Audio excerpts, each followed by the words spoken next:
everyone. Yo.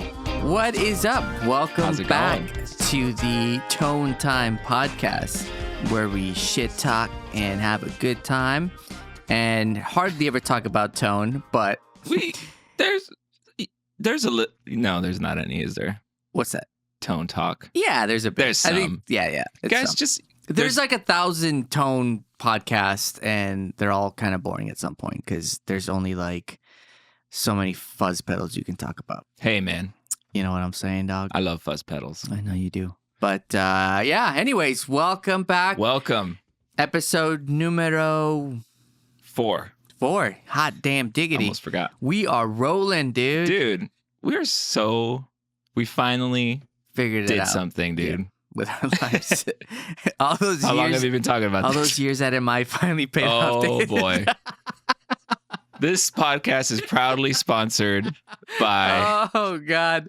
Okay, that was it. No. Inside joke, guys. All right, so how you doing, Johnny? I'm doing great, man. How about yourself? I'm doing fantabulous. What's anything new, anything cool, anything fun, interesting? So, yeah, I mean, too much stuff, actually. Interesting, too much, huh? Interesting. We should talk about that one too day. Much. Yeah. Let's see. This week I did a cool house call. Okay. For a producer. Me and my boy Sean went and worked on 20 guitars. And he had just the coolest vintage stuff. How long does that take, 20 guitars? I guess it depends on the kind of job they need. Yeah. So anybody that's wondering how it works or what a house call is when I go to your house and I'll work on your guitars. And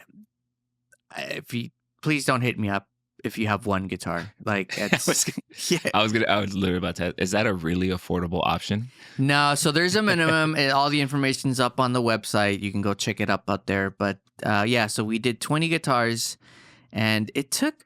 Let me see. We got there at 9, and I think we left like just after 6 p.m. Damn. All right. And yeah, I mean it's intense work, and it's expensive because I bring almost everything. But I always ask kind of like, give me a list of the guitars. Yeah. And I was super worried because he sent me a list and, dude, it was all like vintage stuff. It's like... Does that add a layer of stress for you if it's like really vintage? Yes, because it's super limiting to like, I mean, if you run into like, I don't know, like an issue with like the nut or something, and all of it's like an old anything, Yeah. Like I hate having to work around stuff. I will. Right. Because you can't necessarily bring all the tooling you need, right? Exactly. Yeah. So it's like if there's like fret issues, and there's always, I mean, it's not if, there's always something that I kind of have to work around. Yeah. But he had like a buddy of mine gave me the reference, and he's a guitar tech himself, and Drew Foppy out of Phoenix, Arizona. Shout out, Drew. Thank you, buddy. He's awesome. He's one of those big A tech guys, and he's out with Shinedown right now. But I guess he used to work on this guy's fleet, and yeah, he's out on the road, so he recommended me. And nice. Me and Sean went out there, and Sean's awesome, dude. Sean, you found it. Oh yeah, I love that guy, man, and he's super talented. But it's like you kind of just have to and in a situation like that, it's also like the more I've done this, I've also realized like you kind of just have to be realistic as well. Because obviously I could have, like a lot of those guitars, like they need neck resets, or they need a new saddle, or bone nut, or the frets are super low. Where I used to, like when I was younger, I'd be like, oh, dude, like we have to take care of all of this stuff. Right. I just have to. Right. And now I feel like I'm a little more forgiving because it's like it plays well. Yeah. It's like, okay, I know that it has like these issues or whatnot, but it plays great and it sounds great. Yeah. So it's like he'd rather just have it up and running, clean. Like we do everything. We deoxidize the frets, condition the fretboard, everything that we can. Yeah. and it's awesome. Is there And like a disclaimer on the site that says we might not be able to cover everything, or do you just talk yeah, it so out with them? I always tell like the like the client where it's like, look, not I'll always point everything out. And what Yeah. I do is like I make a list of like just like kind of like a spreadsheet of Yeah. like, okay, here are all the guitars, and then this is what I think if you want you should address. This is what I think we really need to address. Like he had a Jazz Master. It's kind of like a parts Jazz Master, but like I can't remember now. But like it was like the body was from like 60 something, and the neck was like from like 70 something Okay. or something like that. But it was still vintage. Yeah. Super cool, but it really needed a new bridge Okay. or shimming of the neck. You know what I mean? Stuff that I'm like, I'm more hesitant to do that on the spot. But at that point, like I pointed it out, and I'm like, hey Jim, what do you think? And he's just like, let me think about it. But strung it up, set up. We set it up to the best of our ability, and he was cool with it. Nice. And I think in a situation like that too, it's like it's almost better for like that like instruments like that to just because they're just gonna live in that environment. Yeah. And it's a controlled environment, and he really stays up to date with like the maintenance stuff. So it's gonna be fine. Yeah. Versus like, people put their stuff at Mates, which is like a big warehouse where like all bands keep all their gear, and they have like, they put all their guitars in there, and then you're never gonna see them for like till the next time you go out on the road.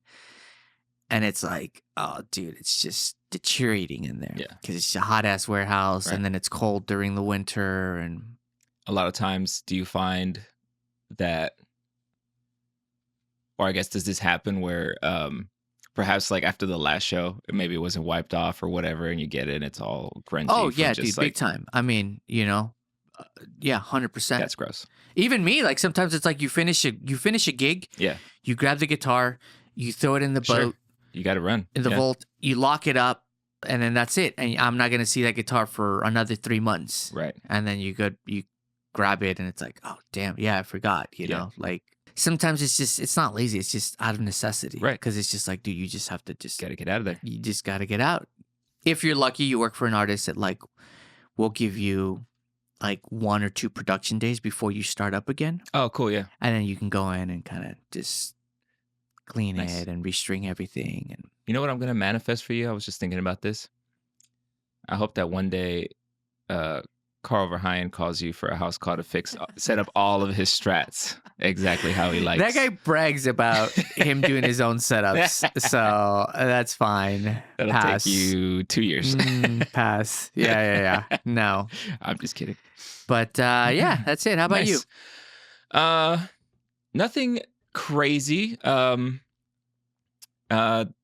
Sam Cooper from Mount Joy came by. I set up his board a year or two ago, and he's a really cool dude, and he's always like searching for some new sounds and stuff like that. So he came by. We swapped some things out. We took out a pedal and then put in a Chase Bliss womb tone phaser, which is really cool. The only thing is, every time I set up a board with like Chase Bliss pedals, or it's like Chase Bliss pedals, the hologram microcosm pedal, a lot of this stuff is like really advanced and deep kind of stuff. Lots of settings, lots of variables. So they give you a lot of options. But every time I set up boards like that, I almost never know what to expect with those pedals. Especially like the Chase Bliss Mood or the Blooper, because they do such unique, a lot of glitchy, weird delays, weird looping where you can change sample rate, and it's really cool stuff when people use it. That when I hear it, I'm like, that's really cool, but I have no idea how to use this pedal. And sometimes you get no sound, and it's like you start tearing things apart, start testing cables. And it's like, oh, this pedal, when it's in the chain, it does this or this or this. And so you have to turn up the filter, or else the filter mutes your signal, and blah, blah, blah. And it's like, whoa. Oh. It gets complicated. So we had a little bit, I set it up and I thought everything was good, but then we plugged it in and he was expecting a different behavior from the expression pedal and this and that. And there's so many settings, like literally, like Chase Bliss pedals have I don't know. I might be maybe exaggerating a little bit. On the top side, there's like 20 dip switches that you can assign all the features to an expression pedal or a ramping feature. And it was just like the manual kind of touches on it on those dip switches. They have a separate manual that I found out later that I wish I would have known about that goes deep on the dip switches or whatever.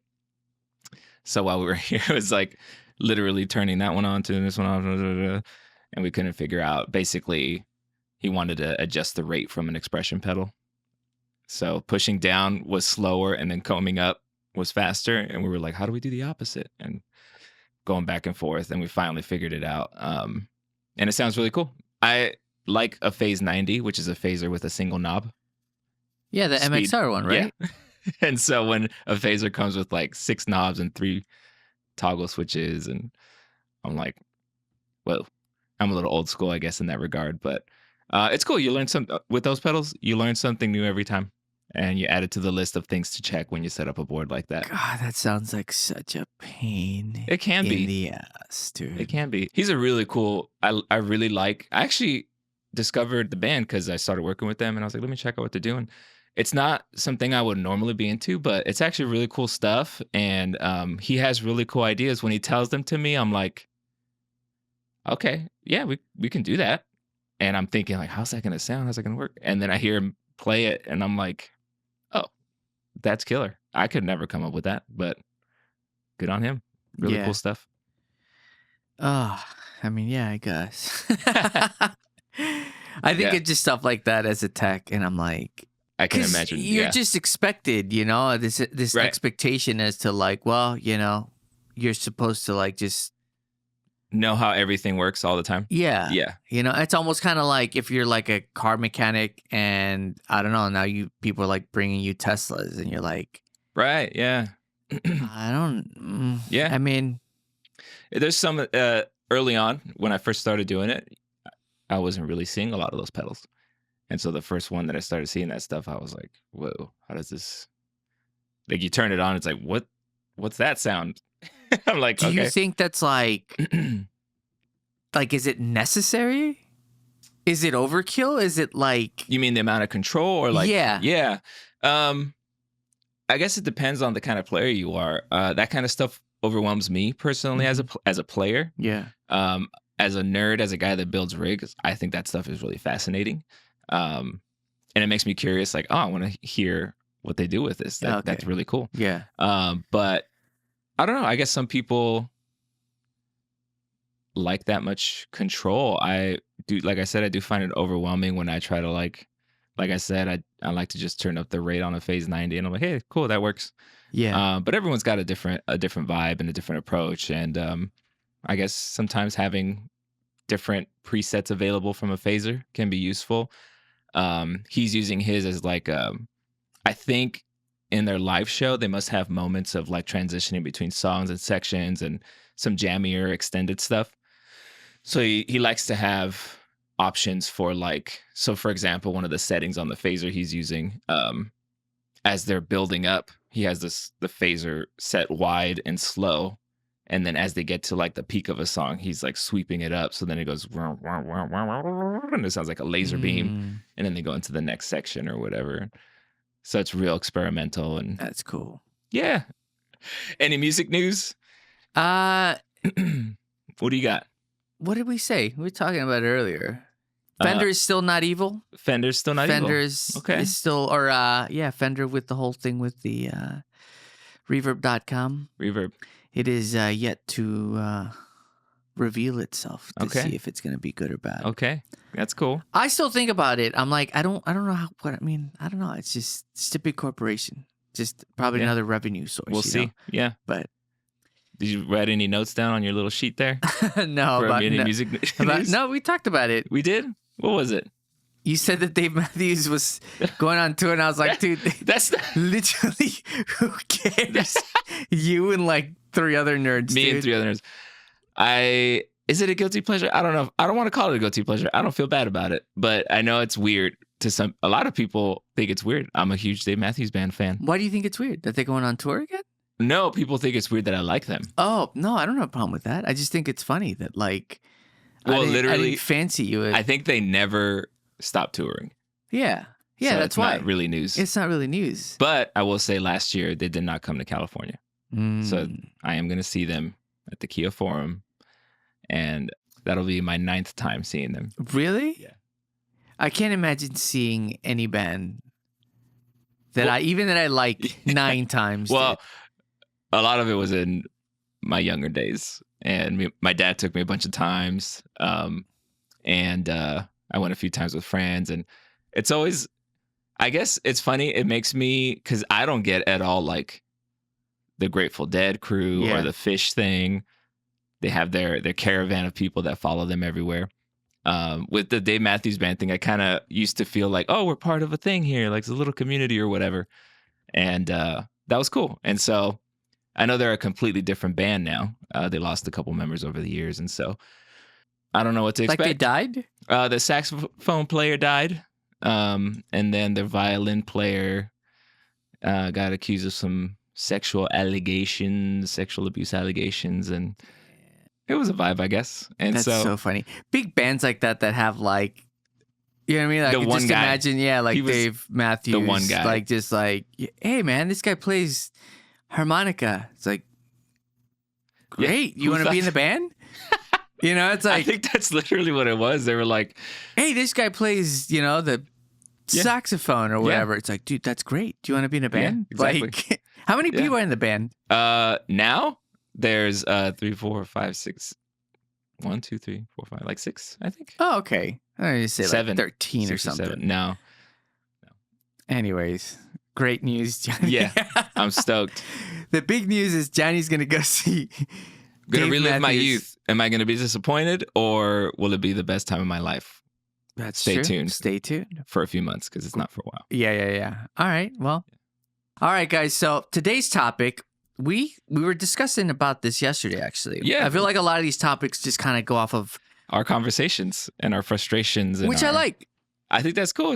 It's real shit. And we were talking about how like maybe in LA, or I would honestly, I will go on a limb, as the saying goes. I think that's right. And say that this is probably just really exclusive to just LA. I know there's other big cities like Nashville and New York and London and blah, blah, blah. And some asshole's going to have some opinion about whatever. And I get it. But leave it in the comments. We'll delete it. But LA exclusively, this idea of like how to deal with celebrity clients. Oh, yeah. And I guess, AKA famous people. Sure. Because I think it's a curiosity. Like, I'll get a lot of people that ask me, like, anytime they see that I'm working with someone, they're like, oh, what's it like? Yeah. Oh, how are they? I think they're just kind of trying to figure out like.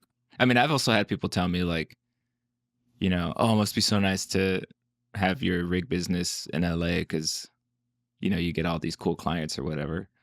And I'm like, I mean, that's part of it, I guess, but you also have to be good and get a reputation and stuff. It's not that easy.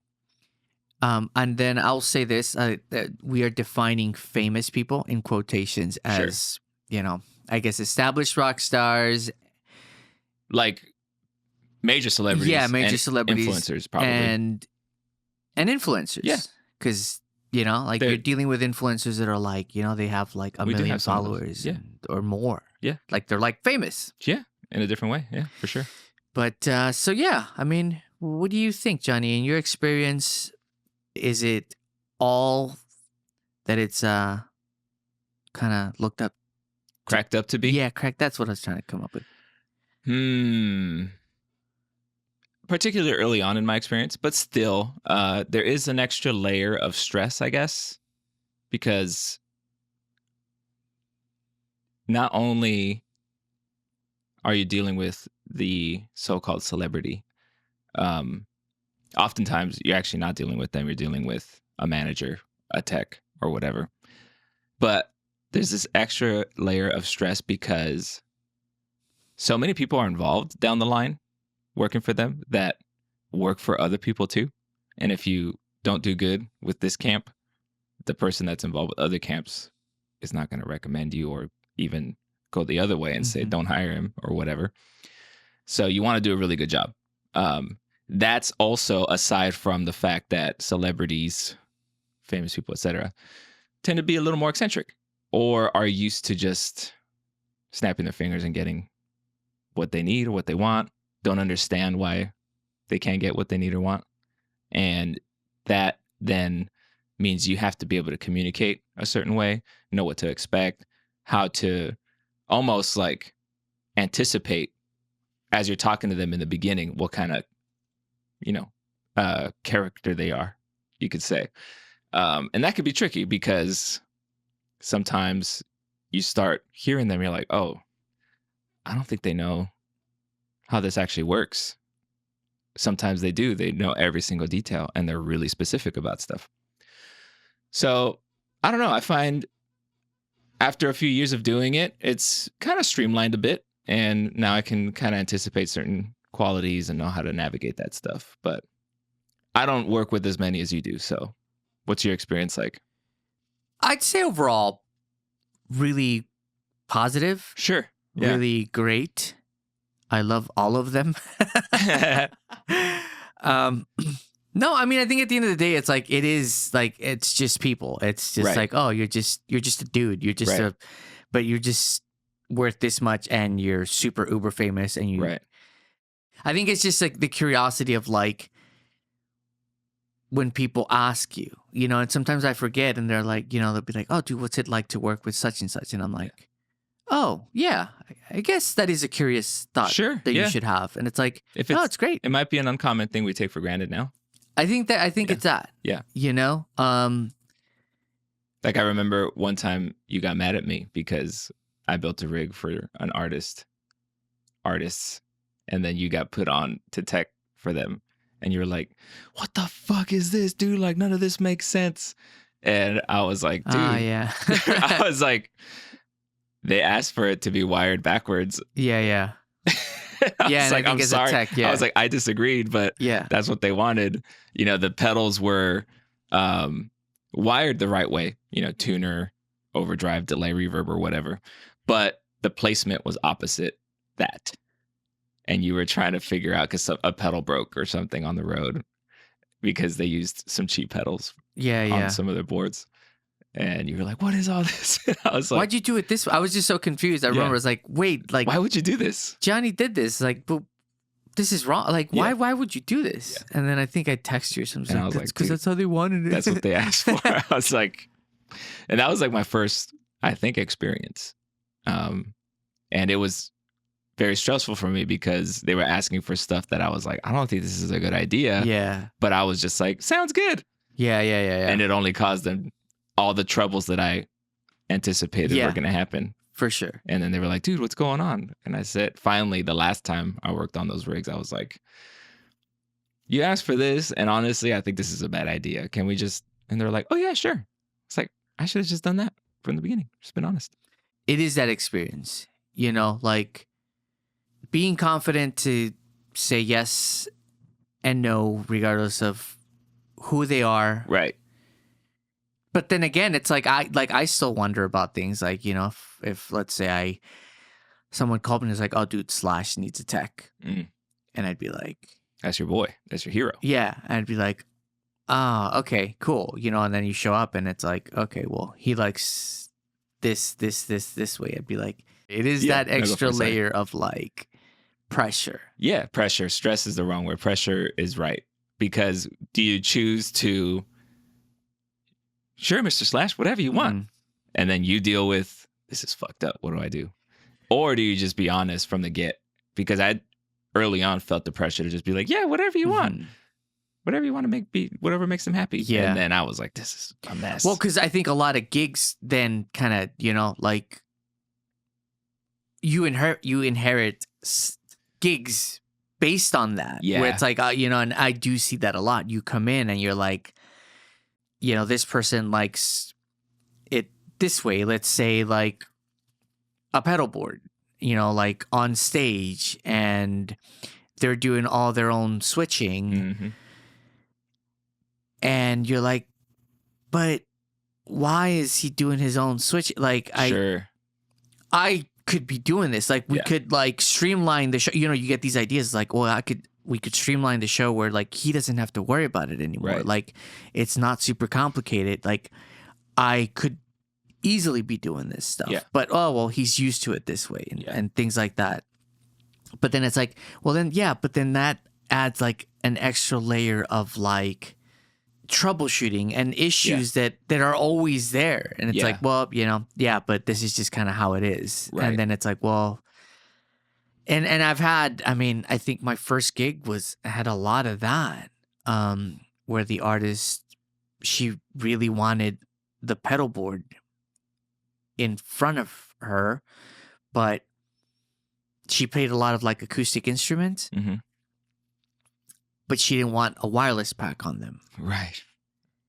And she didn't want a wireless pack on the strap. So then we had to use these like, the Sennheiser ones, right? Yeah. Which, I mean, they work. I think I helped you great for like, you know, a couple feet, but then it's like, dude, we're doing like kind of big shows. And it's like, you know, it's like just walking down the catwalk, and then it's like, I'm like hearing in my in-ears, and it's like, you know, our monitor tech is like, you know, dude, I lost the instrument. And it's like, it's, you know, and then it's like, okay, well, then I have to find another solution. Well, then do we get another transmitter, and do we put, you know what I mean? As opposed to like the solution is,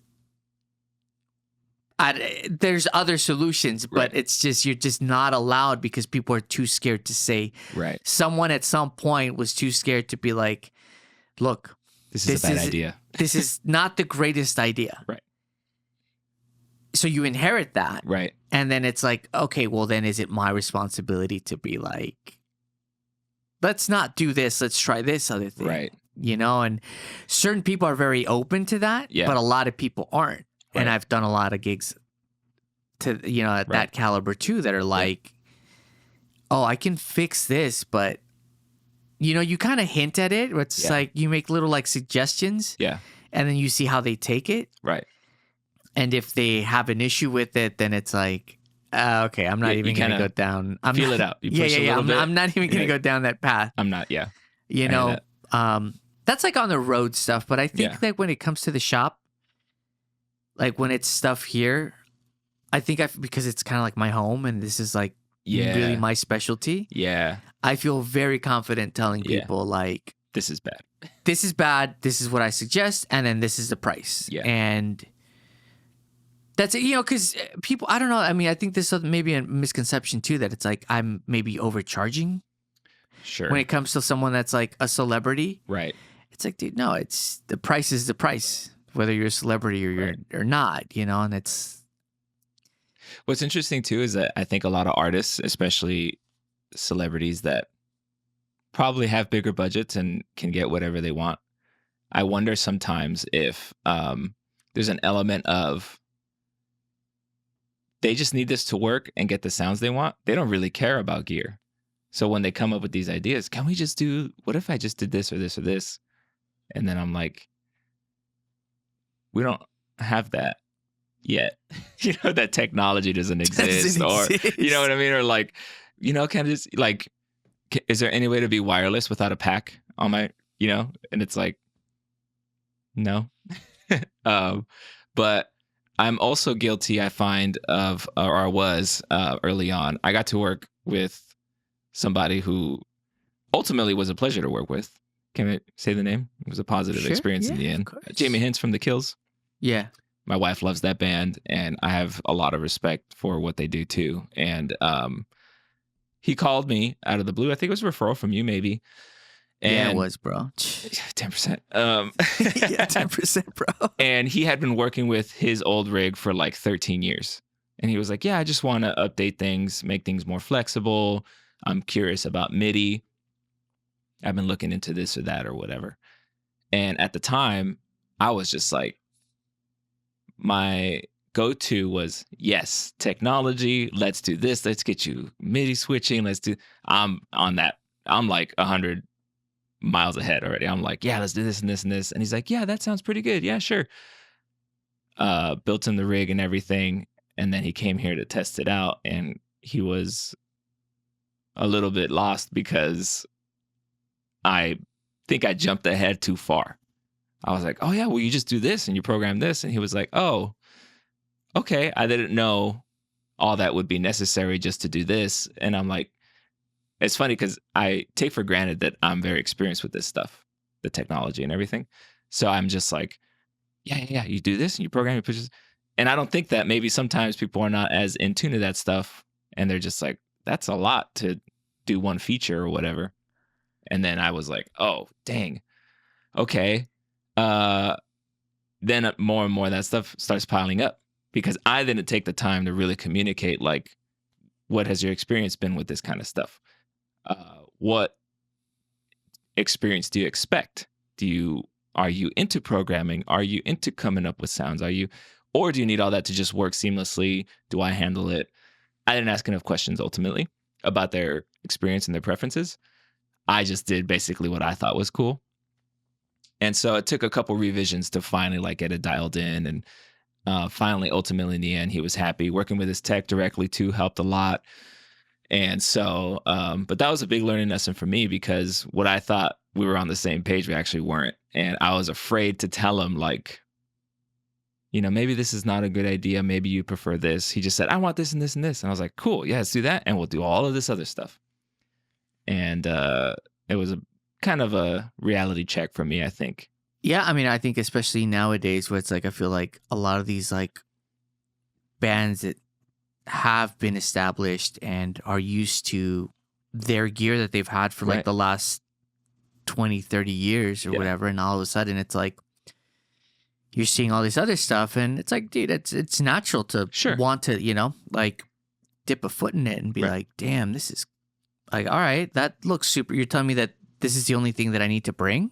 Right. And it's going to sound like Right. all this. And even from like a production point of view, like, if like, okay, you used to bring, like 4 amp heads and Which he still does. yeah, it's like, I but, respect that. I think but that's just right. like in other gigs, you know what I Yeah. mean? Where it's just like, oh, you're telling me that we can really like simplify everything Right. into just like rack units or whatnot. It's like, and potentially save you money. It's like, oh, dude, yeah, let's try it out. Yeah.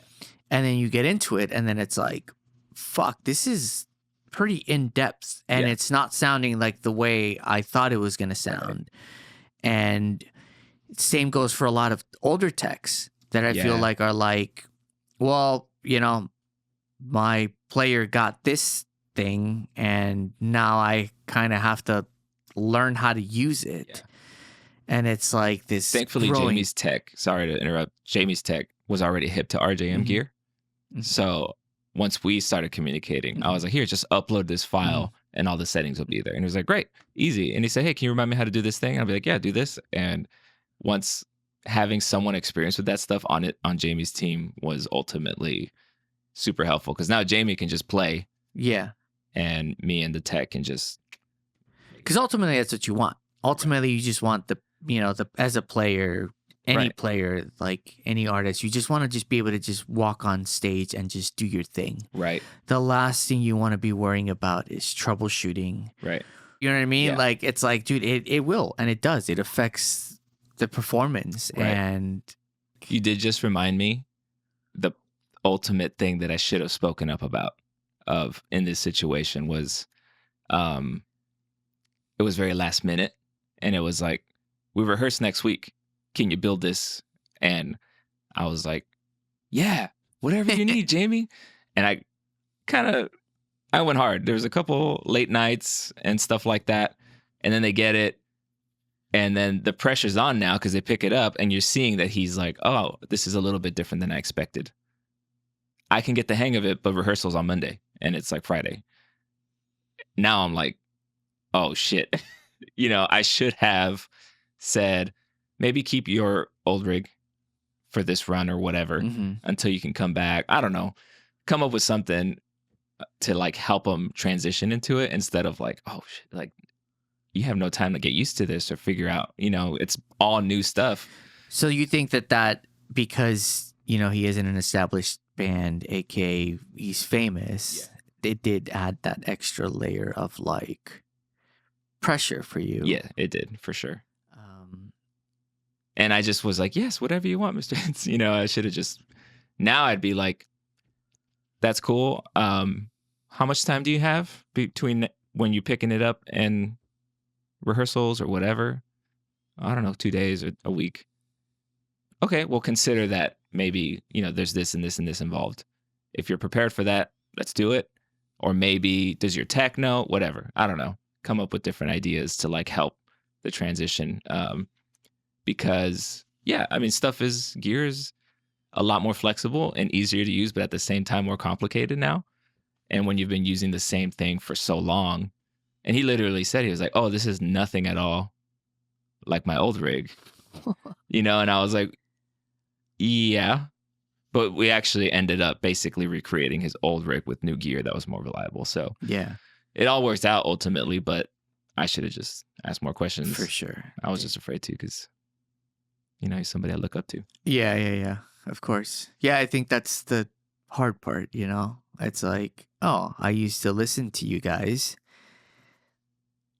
And now I'm like working Right. for you guys, and I don't want to disappoint you. Right. It's like, What do you do when they're like, hey, Luis, can you make this like darker but brighter at the same time? Or can you, it sounds a little sharp, but can you also, these, you know, you ever get those like weird, vague requests of like, you're like, yeah, I mean, dude, I mean, that's a, yeah, even like just players, even just, Yeah. you know, I think we talked about that last time, but you know, just like vague requests. Yeah. And you're trying to decipher what But what they mean. the person being a celebrity. Yeah. But like, yeah, from a celebrity, from like a rock star, it's, I mean, it is extra. I don't know if it's Yeah, it's just pressure. Because at the same time, also, it's like you're new, or maybe you're not new, or you are new if they're asking, you know, or let's say it's a band that's been active for a long time and you're just coming in recent years and they have a certain amount of experience doing what they do. They're used to a certain thing. I think like older bands, you know, like that have been on the road, like the Pumpkins or Bush or like the Deftones or like these, like they're there for a reason. Right. They know what they want. Right. They know what they like. So there's comfort in that, Yes. you know, and you will get like maybe like little, like James from the Pumpkins would like ask me for like little things. And it's like, I think I know what he means. Sure. And you kind of just have to figure that out, because it's like I can sit there and be like, James, are you talking about this Right. frequency? It's just like, dude, he doesn't give a shit. Like, Yeah. it's like, just, you kind of know what he's saying. Sure. So you try your best. You and just you do turn it the knob until and they you say, just "That's do it." Yeah, and you do it confidently. Yeah. You know what I mean? As opposed to like, I think I Sure. just did it. Yeah. You know. But then you have other techs that I feel like can take it really far too, where they're like, they'll just take it upon themselves to just, oh, I went in and I, you know, swapped your pickup, and dude, I just heard a story about this. It's like, and I know the guy, and he swapped 2 guitar pickups in this play. I'm sorry that it's so vague, because I just don't want to get anyone in trouble. That's but all good. you know, apparently this famous guitar player that I know has the tech out, and he was talking about this very thing where it's like, you know, he just made a comment about how like a guitar just didn't sound as bright as it used to. And this guy took it upon himself to go out and swap the pickups. And this is like they're Without on asking? tour. Yeah, like they're Wow. on tour. And it's like, That's hey, a big change. you know, and he has a buddy that winds pickups. So Oh, boy. he took it upon himself to like be like, Not even an established like brand of. no, but I mean, Okay. I get it. Sure. This guy who is probably like, oh, dude, I'm, you know, the intention is there, Yeah. like, but that's such an extreme thing that, Yeah. you know, now this guitar player is like, I don't know if you've lost trust. He's Yeah, lost trust in huge. him, and now he's like, do you know anybody else? Because Right. he wants to swap his tech out Right. before the next That's run. bold. That's crazy. It is. It's stupid. It's Yeah. dumb. I would Yeah. never do that. That's crazy.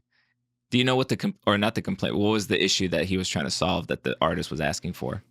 I don't even know if he was asking for anything. He was just like telling him like it's not as Sure. like bright as it used to be. Right. But then it's like if I was in this guy's situation, the tech and the guitar player said that, I would have been like, I mean, yes, I can sit, and that's the other thing too that people don't understand. It's like, dude, sometimes you only see these people during sound check and during the show, and that's it. Yeah, Like crazy. they, as soon as the show's done, they're leaving. Like Right. Cruz rides on a different bus, and Yeah, like they're staying at different hotels, and they're human too. You don't want to just, hey, like I know you mentioned something about your guitar last night, and it's a day off. It's your only day off. It's like, yeah. dude, they're people too. They don't want to talk about this shit. want to talk about this shit just 24/7. Some Right. people do, but Yeah. for the most part, most people don't. Right. And it's not that big of a deal. Which is like next time I'd be like, hey, so I know you remember you said something. It's like, I don't know. It's like maybe we try different strings. Maybe we Sure. try. That's Let's.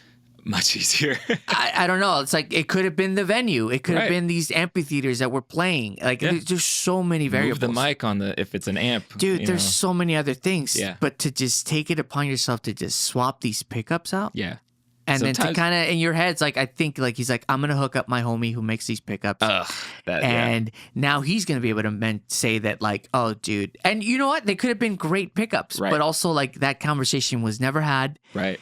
So, yeah, but that's what happened with the pickups. It's That's like, crazy. I think it is kind of Bold. wild. It is very bold. Yeah. I would never do that. The guy's gain on the pack in your pack was probably lower or something, and you could have just. That's what I'm saying. checked that. It's so many things. Crazy. Yeah. So I think overall, the intention, like in a situation like that, is like the intention is there because you're just so, I think, excited to just like help them out and Right. be like, like, this is my big hero moment. Right. Right. And there is some validation Yeah. attached to it that, like you want to stand out Right. and you want to be like, oh, when this person thinks about broken guitars, they think about me. Yeah. That yeah. sounds so sad, dude. Just a tad broken. Yeah. But all in all, yeah. So what do you say? What are you I think thinking? just I understand the added pressure of like dealing with a celebrity. I think though ultimately, just do your best to, at least for me, do my best to still communicate clearly and confidently, even if it's something they might not like to hear. If I had done that with Jamie from the start, we probably would have had a smoother transition to his new rig, straight to rehearsal. But like you said, that big hero moment, I really wanted to be the guy that like blew him away with this like high tech setup. And I gave him all these options. And I should have just really asked and communicated and figured it out and said, this is not going to work. We should do this. And this transition a lot easier. And he probably would have been like, great. Because I did that a little more later and he was totally on board. So I think ultimately, just because they're famous, I think still don't. Is it a kiss ass thing? I don't know. You want them to like you or whatever, but ultimately, just be real with them, and I think they'll appreciate that more than getting them into a little blunder. For shizzle, dude. For shizzle. You don't sound confident, dude. You're not communicating confidently. No, I know yeah. I'm famous, but Yeah. I mean, it is funny because it's like, it's just clients. mm-hmm. You're trying to solve their issue, their problem, Yeah, but it is to a client that like is used to, like how you said earlier. they're used to a certain thing. They're used to a certain expectation, and you might be shaking up their world a little bit. So consider that if they're asking for something completely new, Mhm. because I think I keep saying like the transition to their new setup or whatever, because sometimes it's so last minute and time crunch or whatever, and you have to get them up and running quick. Dope. So just be real. Good shit. Yeah. I like that. Yeah. All right. We love our famous clients. Even if he stresses out. I'm just kidding. Love. All right. for real. Cool. Okay. Well, Well, awesome. there's that. leave us some comments, man. Yeah, some leave us some feedback. comments. Give us some topics. Some topics. If you like We're trying this to figure topic. this thing out. Yeah. Cool. All See you right. guys Good next time. episode. Thank you guys. Thanks to Enrique, who's doing like 3 other gigs. During this one. And then, He yells at us so we much. love you guys. Remember, share, like, and subscribe. And we'll see you guys on the next episode. Yeah. Peace.